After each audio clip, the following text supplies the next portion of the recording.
Hey, this is More in Common, the podcast where conversations spark connections and connections build community. I'm Gerren and alongside Keith Richardson, oh no, he's that way? Yeah. We dive deep into the human experience, challenging assumptions and building understanding.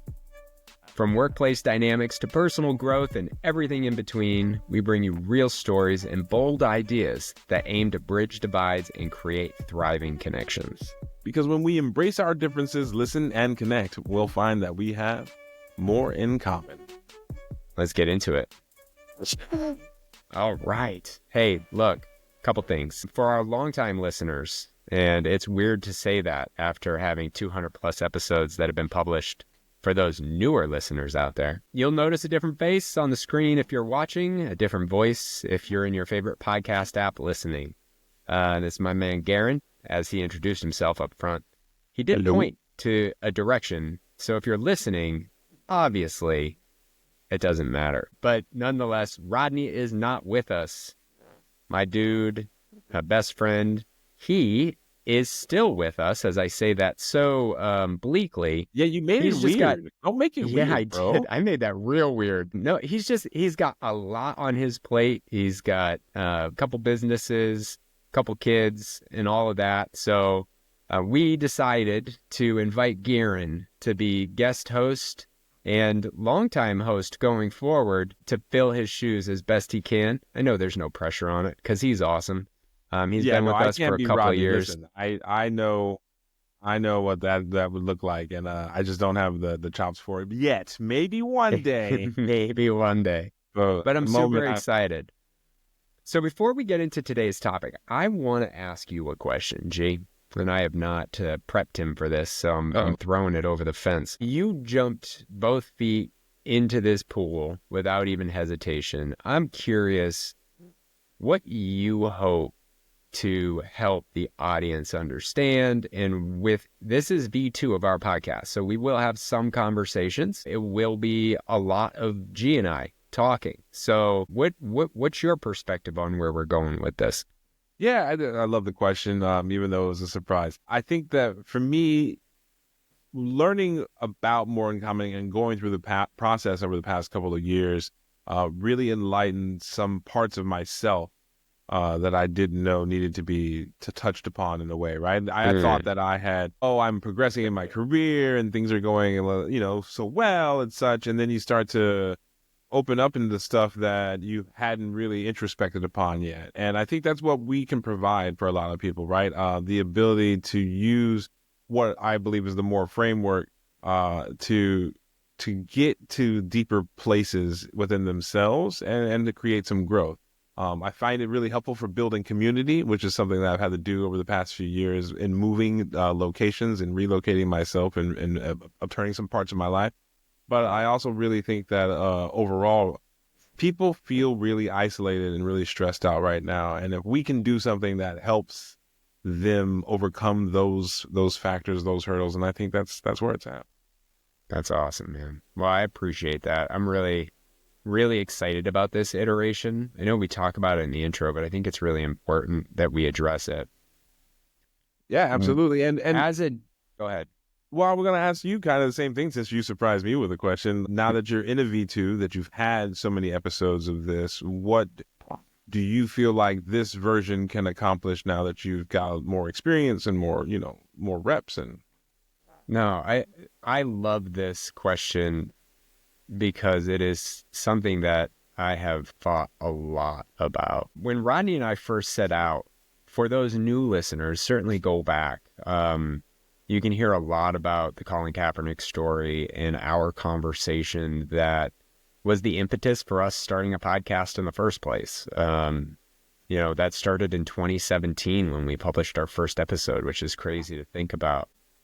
There is a lot of imposter syndrome for me. That is. I'm not going to speak for Rodney because he will have a very different answer as he and I have talked about this.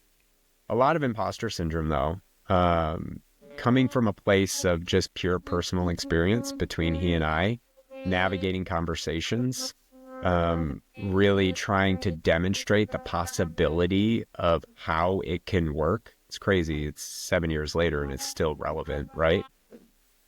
And that ended up pivoting really fast into bringing guests on and having conversations, which I think is a super valuable thing. There are a lot of platforms that do just that. Like, there are a lot of platforms that do that. And, we grew a following, not a massive one, but enough of one that, people were actually asking for more. And we've been on hiatus for 2 years. What I've come to realize now that we're 7 years into this, 200 plus episodes, we've been consulting with organizations like Google, Microsoft, the foreigners, right?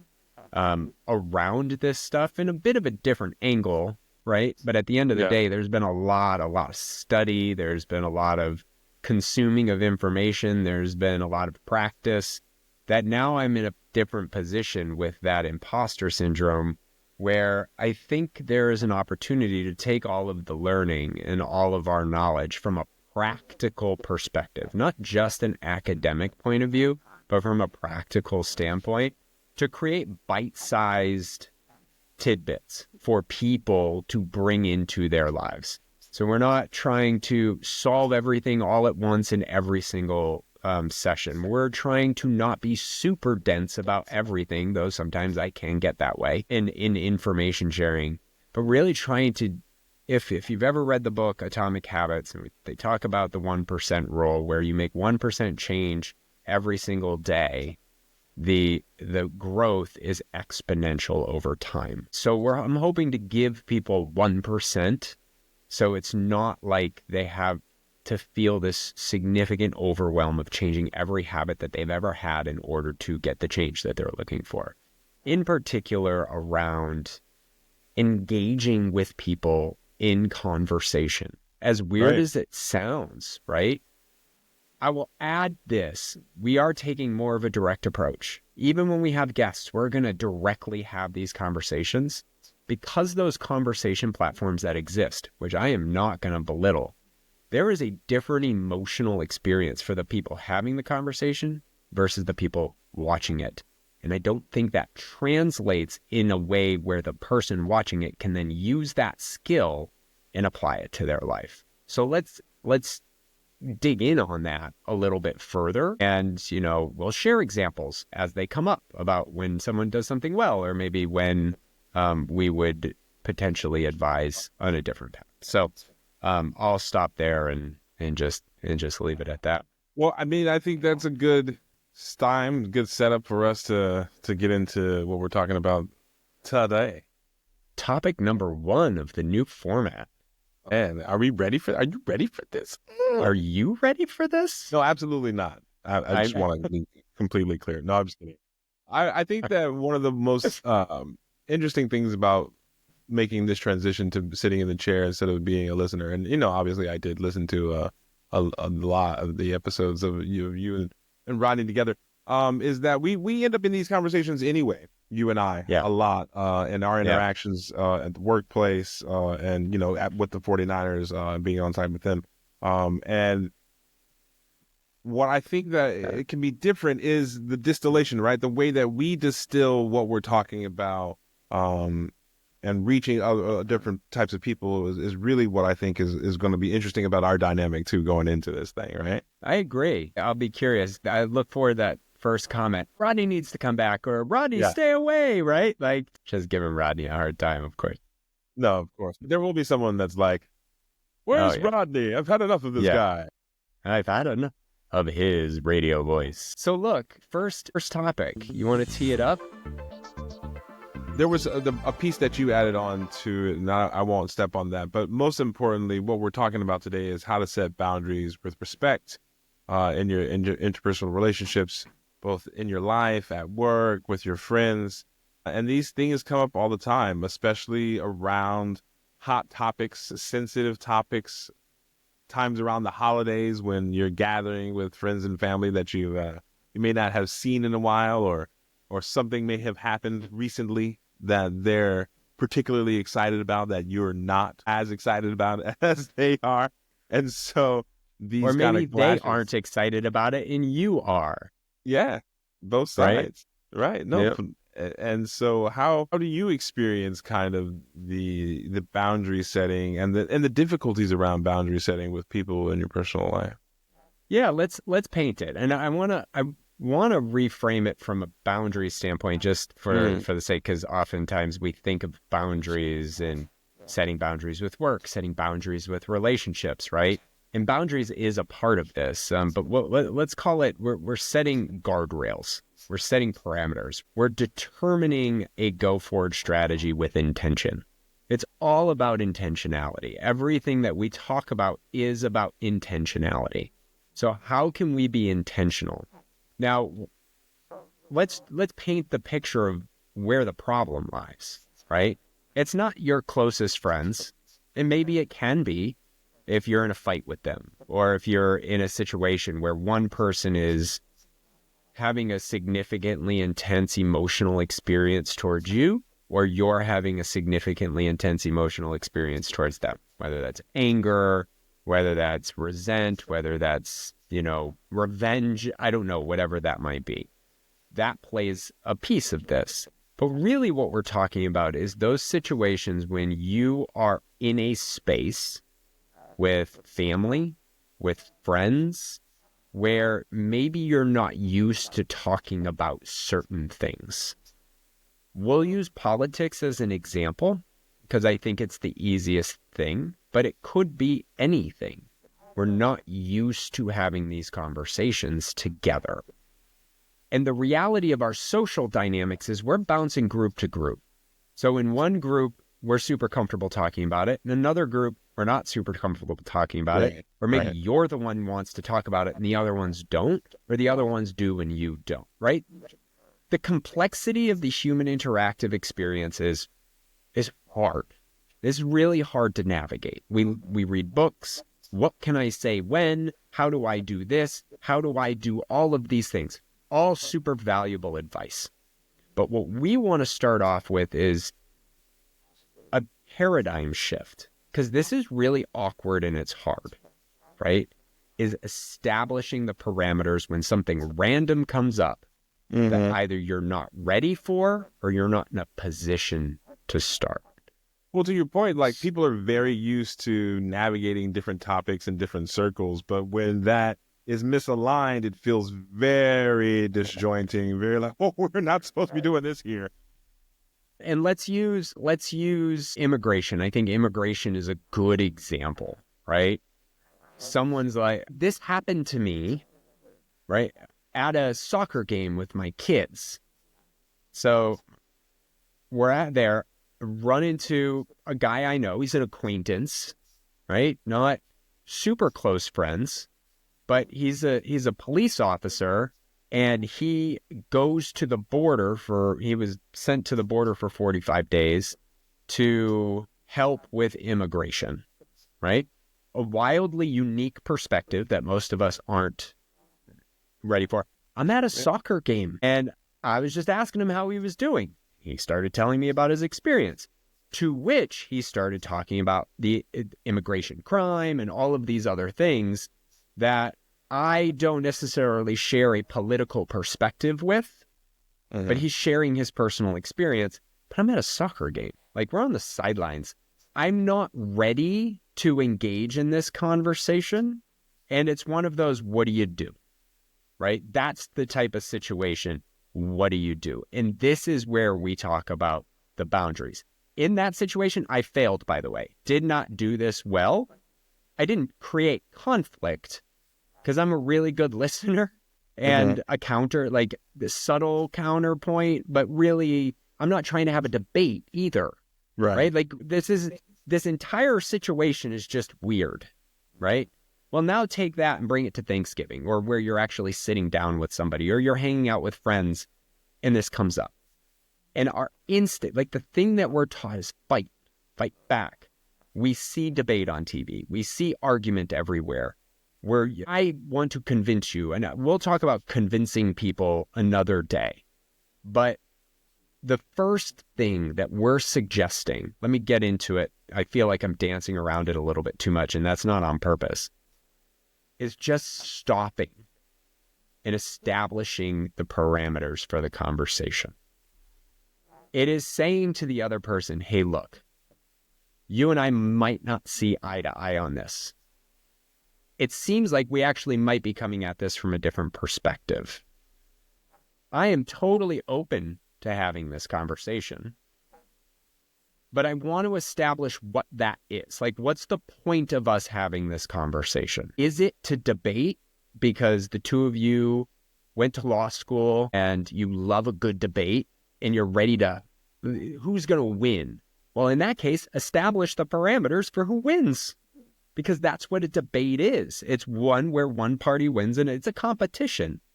But then you're both on the same page on who's going to make the most points. But you're establishing an emotional grounding experience for both of you. And you're getting buy-in from the other person. I don't like to debate. I prefer just the sharing of ideas, a conversation. Hey, are we just open to sharing ideas where you hear my point of view and I hear your point of view? And we're just going to listen. We are going to provide questions. Maybe we're going to have some counterpoints to understand where the other person is coming from in this conversation. But we're going to set this up just as a conversation. I don't want it to be an argument. So if it gets heated and I'm not in a position to manage whatever that is, maybe it's me getting heated or maybe it's you, we'll just agree to end the conversation and maybe move on to something else. You're grounding it in an expectation versus a, wait, where am I right now? And now I have to figure this out. And I'm doing it by myself while the other person is coming at it with a totally different perspective of what they expect in this dynamic. Another way to go about it is sitting there and saying, okay, look, we might be coming at this from a different point of view. I'm just not in the mood to talk about this right now. I'm open to having a conversation with you because I like hearing other people's perspectives, or I value our relationship, or whatever it is. But can we come back to this? Can we just not talk about this right now? And let the other person just say, sure, and buy in. Now, is it a perfect system? No, because the other person might react negatively to you trying to establish this boundary. Yeah. I think that's a win, because then you can assertively say, okay, if you don't want to set them, then I don't want to talk about it. And then we could either talk about something else or we separate, right? Like, if there is no purpose for moving forward this discussion, then what's the point of having it if you're just going to fight with somebody about it? I think that's so strong about one of the first point that you made about kind of setting the parameters. I mean, hey, I did debate for a long time in high school and college, and even in a debate, the first thing you do is you set the rules, you set the parameters, right? You define what you're talking about, because even words that we use every day have different definitions to different people, right? So like in a formal debate, you do these things, but I feel like even just taking the time to kind of slow it down and ask, okay, well, where is this going? Is a very interesting trick, and I wonder, how the listeners will have this experience in their lives if they try this out and see how people respond to it. Yeah, and I will absolutely say, like, I would love to hear you try it. I'll use an example. I won't be specific, but I'm out at a sporting event, right, with family, and we're out, we're having a good time. It's late morning, getting the day started, about to go to this sporting event, and politics come up. Now, I know for a fact we come at it from different points of view. I am not against having the conversation. The challenge with this is, in this situation, I'm already had a drink. I'm on my second. Same with everybody else. We don't usually talk about politics in this group. And the small times where we have, they're not super productive, right? Mm-hmm. One person tends to get pretty fired up, and we'll come back to that. So it's like, so I sat there and I've been thinking about this conversation for a while. And I was like, hey, you know what? I want to respect everybody. Like, hey, all is good. The election just happened. Like, let's just all have a good time today. And we can talk about this another time. I didn't say it that way. That kind of comes off a little rude. I was calmer and kinder about it. And everybody was fine. But what it did in that moment is it prevented us, because you know that feeling when you're around people, your family in particular, where you might disagree politically, regardless of the side of the fence that you're on. It's Mm-hmm. like, oh my God, are they going to bring it up? Oh my God, are they going to bring it up? I don't want to talk about it. I don't want to talk about it. I don't want to talk about it. And you kind of go through this internal and then it clouds your entire experience that day. You don't know if everybody else is doing the same thing. All it does is it gets it out. It addresses the elephant and just And I says, feel like hey, even if it's not about politics, it's like you've definitely been there where like that conversation went too far. Like it got too deep. Now people's feelings are hurt. Auntie's taking the cousins home. Like they may not come back next year. Like right. these things can get out of hand. And I think that, taking that breath to realize, like you were saying, hey, not only what is the goal of this conversation, but like, is this the time and place? Is this the right moment? Like we can have that Right. conversation, but is this the moment where it's necessary? Like, and to the point where everybody gets their feelings hurt. I'm coming at it. I'm a generally curious person, and I want to understand these just other perspectives on things. And you talk about the journey of all of this. It is a forever learning journey for me. And I talk about it all the time, and I continue to progress. It's just, that's why we're breaking it down into small bite-sized things. But when one person comes at a conversation with the interest of exploring and having a sharing of ideas, and the other person is coming at it with the intent of convincing you to do something, again, another conversation about convincing, you both have disconnected intentions Mm-hmm. and inherently will accomplish nothing, Mm. right? Other than just tension, right? And here's the reality of our emotional experience when we feel anger, anxiety, all of that stuff. Our logical brain deactivates, right? But won't get into the physiology of it, but now I'm not processing this information as a logical exchange of ideas. I am processing this information as a threat. And inherently, I'm going to fail in exchanging. And then you got that experience. You go home and you're like, should have said this. Oh Well, there's a yeah. reason. You're not used to it. So you're not trained in it. So you don't have default reaction to it.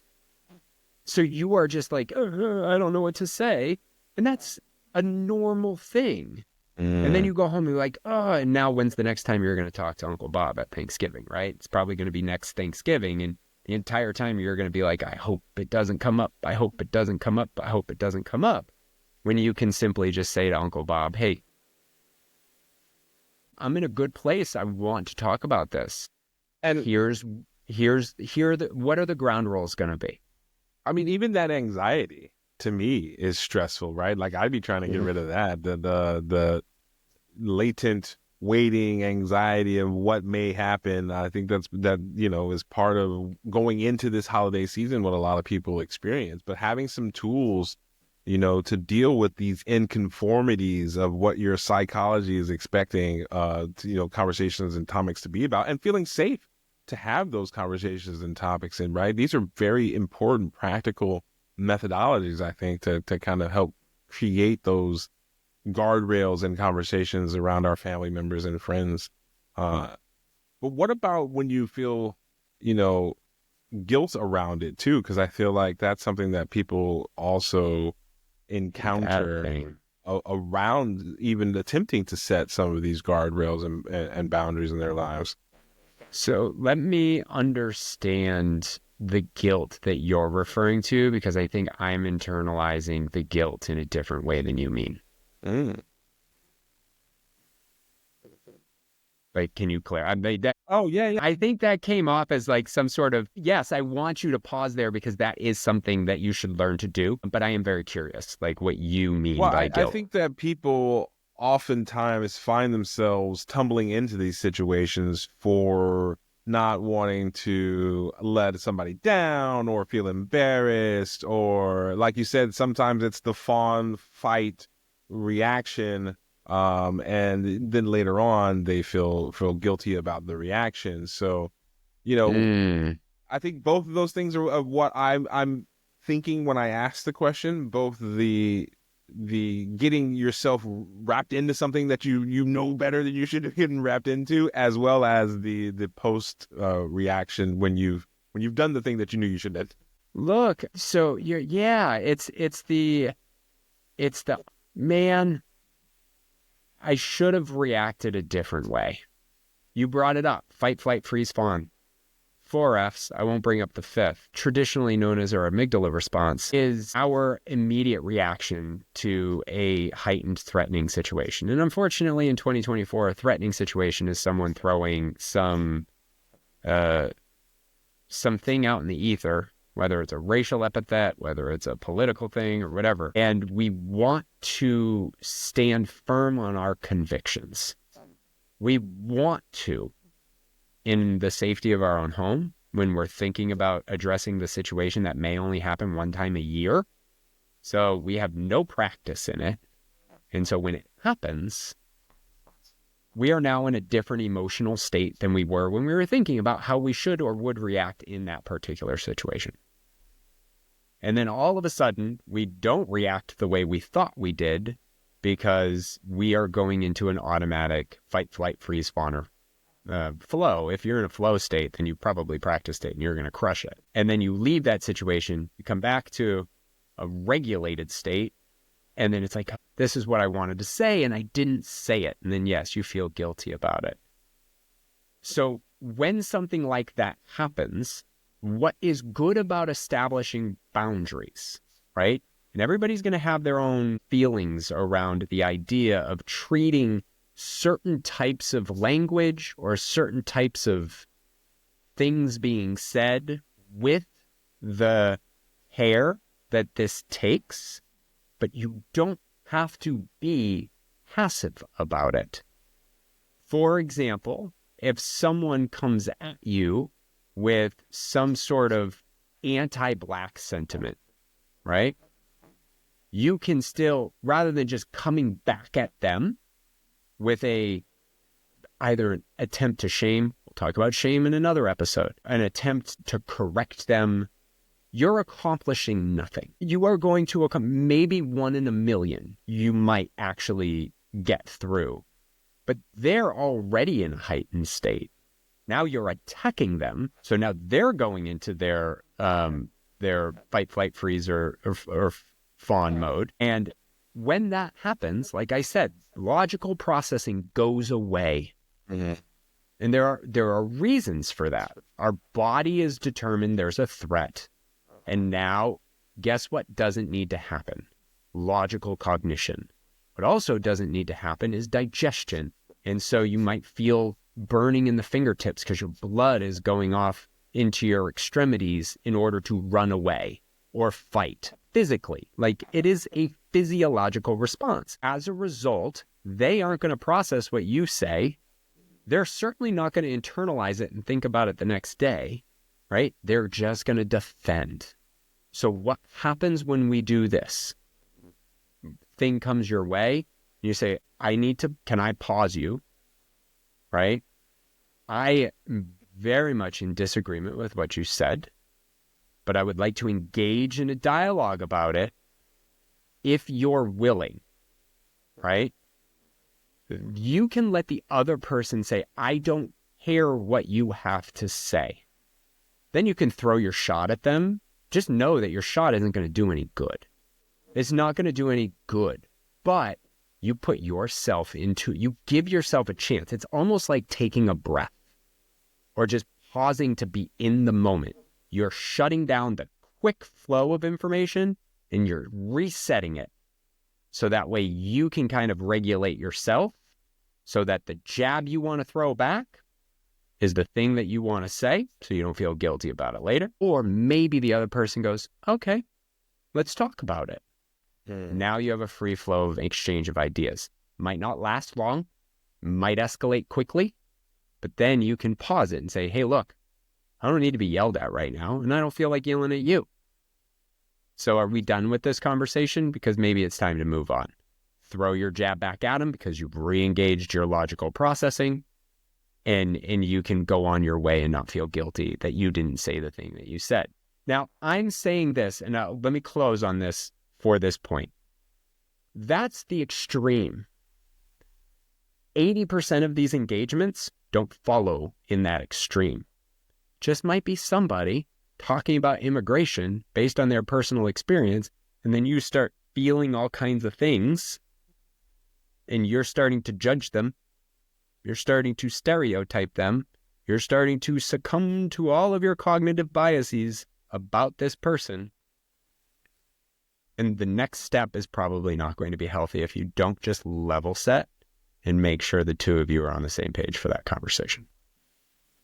Yeah, no, absolutely. And super, super insightful. I think it's a great spot for us to take a quick break, gather some notes, and come back and talk more about setting these guardrails respectfully in our relationships.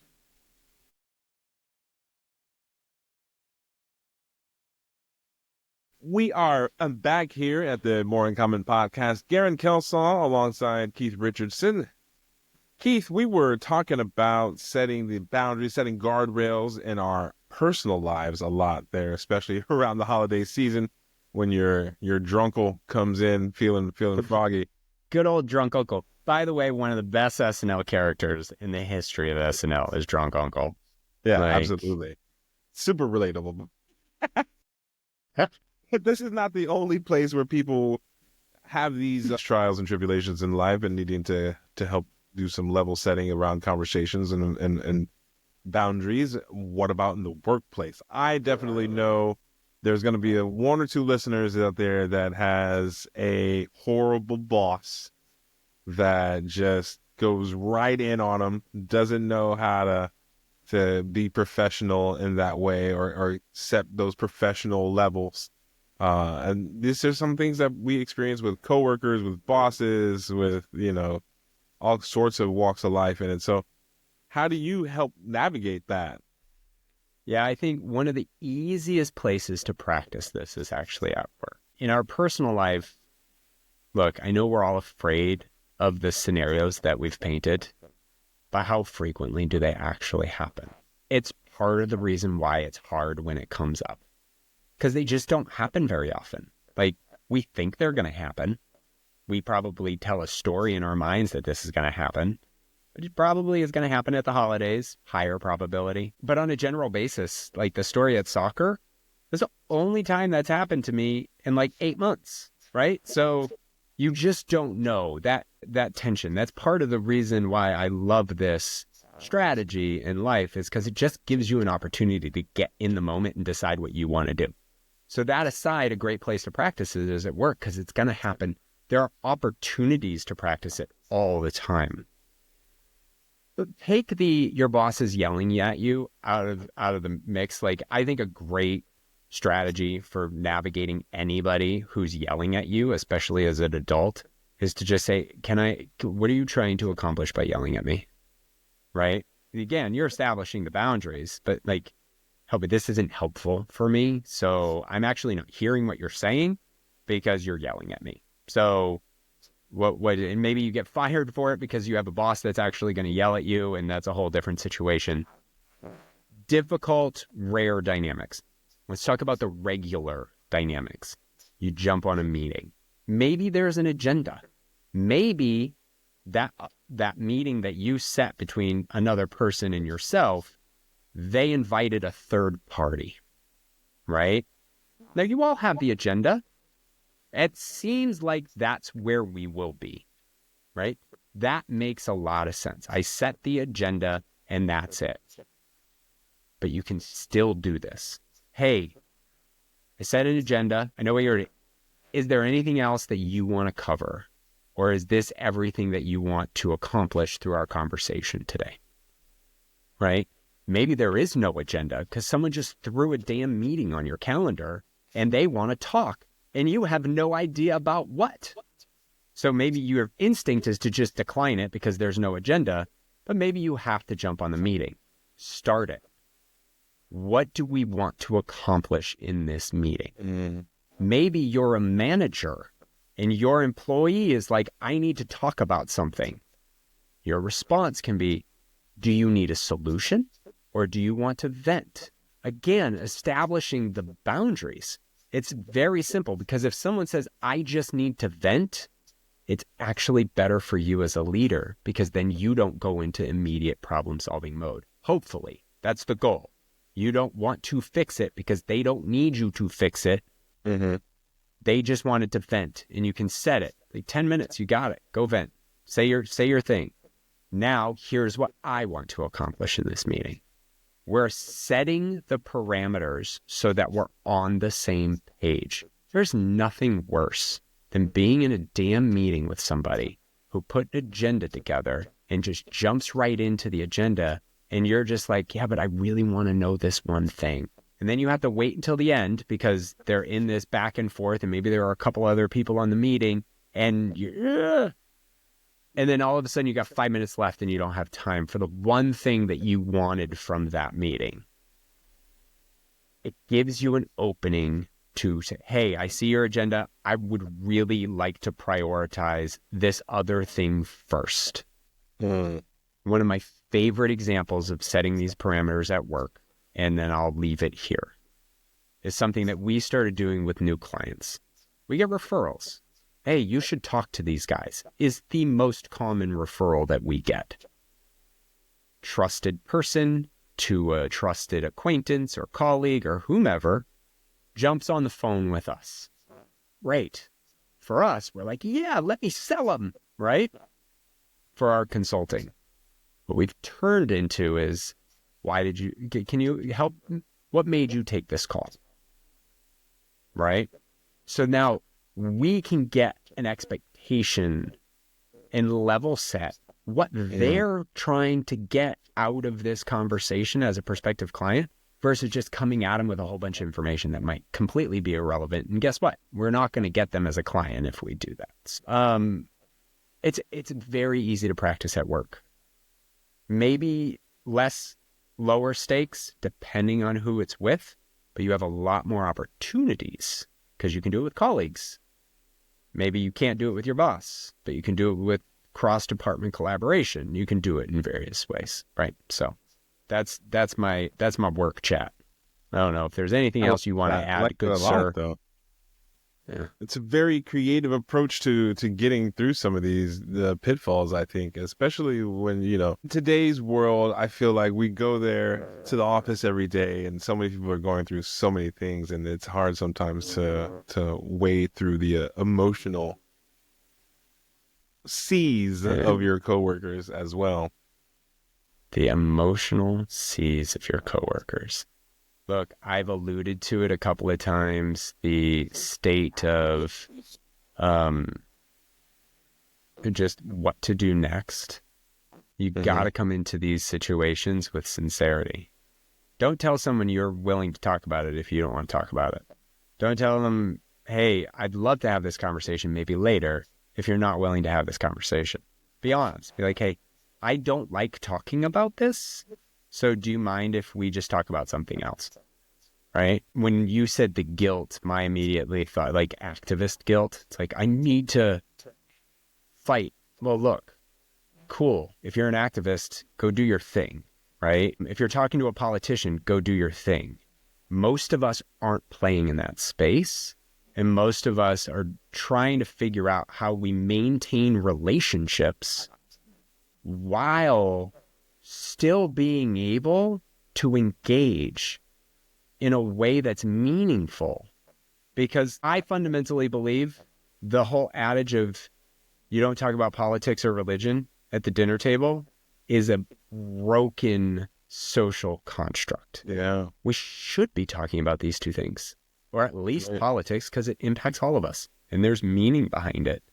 And if we can't talk about it, we're never gonna bring peace in cooperation to our ecosystem. If the funny thing is that we're not talking about it. You said that particular idiom as at the dinner table, but you hear it at everywhere, right? There's a version of that idiom at every location, at work, at school, at the dinner table. And it's like, well, then where exactly is the debate society where we're talking about these things? Because I don't see that interaction happening. It's on TV and it's in our echo chambers and it's in the places that validate and confirm what we already think. We see these like this person owned the libs or this person owned the conservatives. And then we get so much, well, yeah. But we're not looking at those conversations with actual intelligence and scrutiny. We're just excited about winning the fight. And really, did we win the fight? Mm. Deep stuff right there. Listen, so let's take some big pictures away for how people can remind, what the important takeaways are for how to set these guardrails, how to set boundaries in their lives, right? So you talked about one, it's not selfish, right? It's necessary for your health, but you also touched on Absolutely. practicing, like taking small steps, doing it at smaller intervals, and learning how to practice at it. Do it in less consequential circumstances. Even with your closest friends. Like I just had this with Rodney the other day. He sent me something. I started to engage. He wasn't in a place to engage, so I disengaged. So maybe we just don't have this right now. We do it later, right? So it's easier in those situations. But the reality is this is uncomfortable because it's not normal. We talk about taking bold action.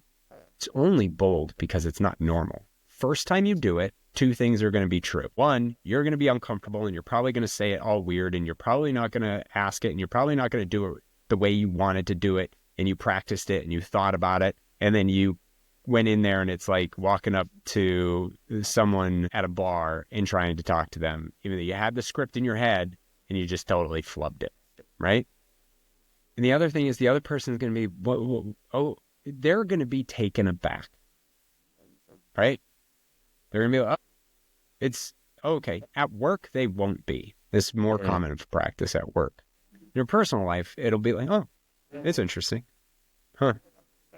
Just work through it because I promise, like the more you do it, the happier you're going to be, the more expectation and the more meaningful conversations you're going to have that actually might move the needle. I love that. And that's where we're at. That's what this whole show is all about. And that's what we're about, making communication through conversation. I'm Gerren Taylor. That's Keith Richardson. This is the More in Common podcast. We want to thank y'all for joining us. We are back in business, and all your Yes. podcast sources or wherever you listen will be there. And you can always check us out, moreincommonent.com. Keith, tell the people something. Tell them, hey, if you want us to talk about something or if you want to share your experience, shoot us an email. You can contact us on the website and I get all of those. Would love to hear from you. Even if you want to yell at us and tell us we're a bunch of idiots. Hey, it'll make me We feel want bad for a Rodney few back. days. Yeah, where's Rodney? It'll make me feel bad for a few days, but I'll work through it. I'll work through it. But thanks for tuning in. Thank you, guys. See you next time. Next time.